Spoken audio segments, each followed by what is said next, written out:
तुलसी हरि एक न मानी, नमो नमो तुलसा महारानी, नमो नमो तुलसा महारानी,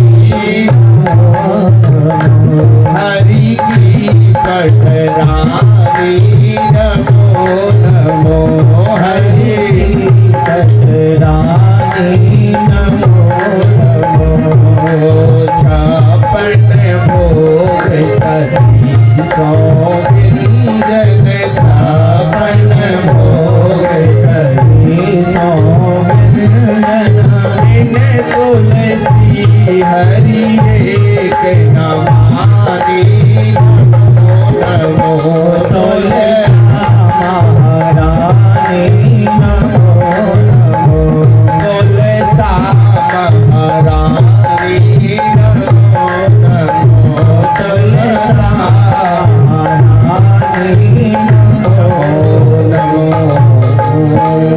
और वही शालक राम जी एक दिन उस सदन कथाई को मिल गए। बढ़िया चिकना पत्थर है, चलो इसी से हम अपने दुकान में रख लेंगे, इसी से मांस तोलेंगे। और भगवान की ऐसी कृपा भई भैया कि उसी शालक राम जी से जब वो तोलता, किसी को अगर 250 ग्राम चाहे तो शालक राम जी 250 ग्राम बन जाते थे। 1 किलो किसी को चाहिए तो वो 1 किलो बन जाते थे। एक ही बाट से जो भी तौल चाहिए वो बन जाते थे।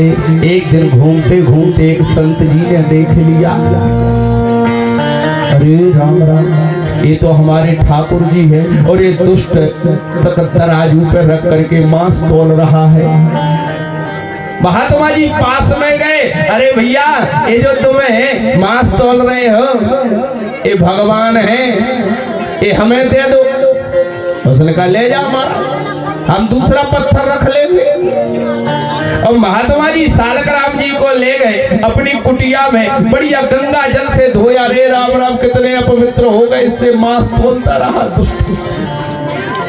खूब गंगा जल से धोया, पंचामृत से, दूध दही घी शक्कर से धोया, बढ़िया सुंदर मीठा का भोग लगाया ठाकुर जी को। लेकिन जैसे ही रात्रि हुई, महात्मा जी सोए, भगवान रोने लगे।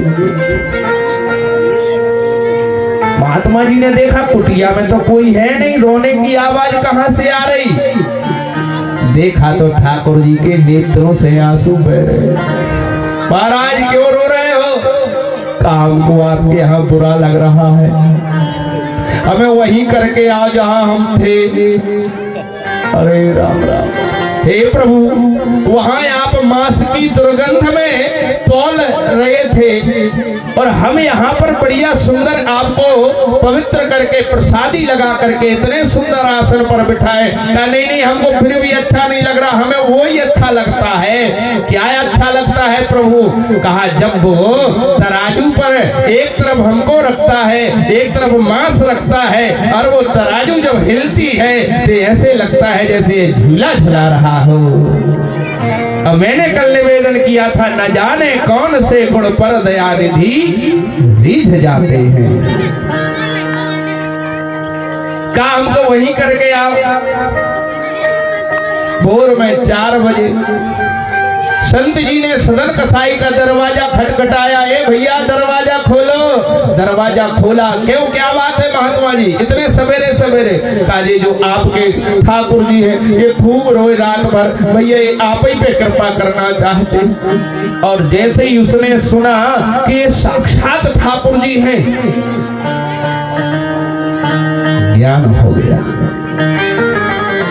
ठाकुर जी को लिया और लेकर के निवेदन करने लगा, महाराज ये जो आप हाथ में झोली में जो आप माला लिए हो, क्या हमें ये दे सकते हो? महात्मा जी ने कहा बिल्कुल दे सकते हो। सदन कसाई ने ठाकुर जी को लिया और माला ली, और माला लेकर के तुरंत सारे कार्य को निर्वृत्त कर दिया, सारे कार्य त्याग दिए, जितने पाप कर्म करता था सब छोड़ दिए। अब मैं भी भजन करूंगा। और कहां जाऊंगा? जगन्नाथपुरी जाऊंगा। एक हाथ में माला, एक हाथ में ठाकुर जी लेकर के जा रहा था। चलते चलते एक जगह रास्ते में शाम हो गई, अंधियारा होने वाला था। गांव के बाहर एक कुटी थी और उस कुटी में पति पत्नी निवास करते थे।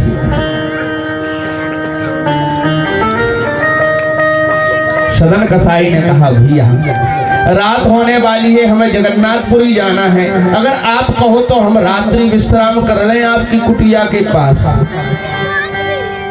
दोनों पति पत्नी ने विचार किया, परदेसी आदमी है, कुटिया एक है, बताओ इसको कहाँ लिटाया जाए।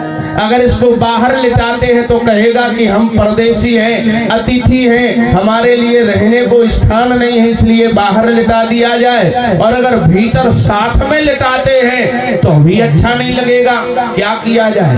पति पत्नी ने कहा, एक काम करते हैं, हम और आप बाहर लेटे रहते हैं, इसको अंदर लिटा देते हैं, ये अतिथि है हमारा।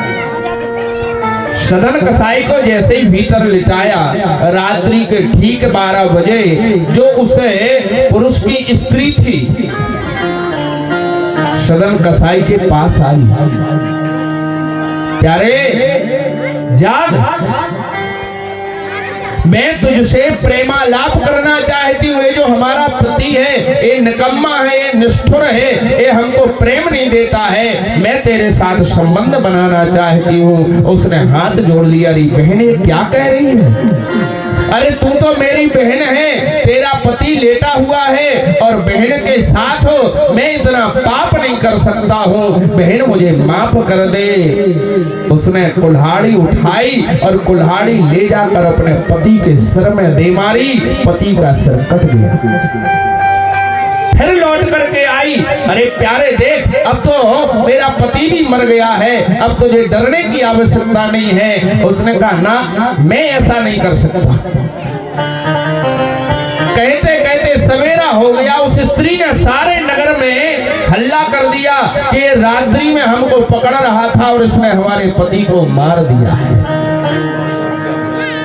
पंचायत इकट्ठी हो गई और जैसे ही पंचायत इकट्ठी हुई, निर्णय हुआ कि इस दुष्ट ने, इस परदेसी ने अपने हाथों से इसके पति को मारा है। एक काम करो, इसके दोनों हाथ काट दो। सदन कसाई के दोनों हाथ काट दिए गए, फिर भी बड़े प्रसन्न मुद्रा में है। कुछ नहीं कहा उसने, एक शब्द भी अपनी सफाई में नहीं कहा। और जब दोनों हाथ कट गए, एक कखरी में ठाकुर जी को दबाए हुए है, एक कखरी कटे हुए हाथ में माला लगाए हुए है, वहां तो उसने कुछ नहीं कहा, सीधा जगन्नाथपुरी पहुंचा और जगन्नाथपुरी में जाकर के ठाकुर जी के सामने, भगवान जगन्नाथ के सामने अपने दोनों हाथ पसार दिए। प्रभु, जब मैं पाप करता था तब आपने ऐसी सजा नहीं दी, और जब मैं सही मार्ग पर चलने लगा तो आपने मेरे दोनों हाथ कटवा दिए। हे नाथ, एक क्या कारण है? और मैं आपसे ये नहीं कह रहा हूँ कि मेरे हाथ जोड़ दो, बस मैं केवल इतना चाहता हूँ कि मुझे केवल इसका कारण बताओ। भगवान प्रकट हो गए। हे सदन कसाई, तू जो पूर्व जन्म का एक सुंदर भक्त था, और वो जो पति पत्नी थे, जो पति था वो कसाई था, और जो उसकी पत्नी थी वो पूर्व जन्म की गाय थी। उस कसाई ने उस गाय को मारा था, और जब वो गाय अपने प्राण बचा करके भाग रही थी, उस कसाई ने तुमसे पूछा था कि भैया यहाँ से गाय निकली है, तुमने दोनों हाथ उठा करके बताया था कि इस तरफ गई है, और केवल दोनों हाथ उठा करके उस गाय को बताने के कारण इस जन्म में बदला लेने के लिए तुम्हारे दोनों हाथ काट दिए गए। और जो उस स्त्री ने उसको मारा है, वो जो पति था वो कसाई था, और जो वो स्त्री थी वो गाय थी। इस जन्म में दोनों पति पत्नी हुए, लेकिन पूर्व जन्म के प्रारब्ध के अनुसार आज बदला लेने के लिए सारी क्रिया की गई। और भगवान जगन्नाथ ने सदन कसाई को अपने में मिला लिया। इस तरह से भगवान ने सदन कसाई को उतारा। प्यारे न जाने कौन से गुण पर दया निधि रीझ जाते हैं, न जाने कौन से गुण पर दया निधि रीझ जाते हैं, न जाने कौन से गुण पर कृपा निधि रीझ जाते हैं, न जाने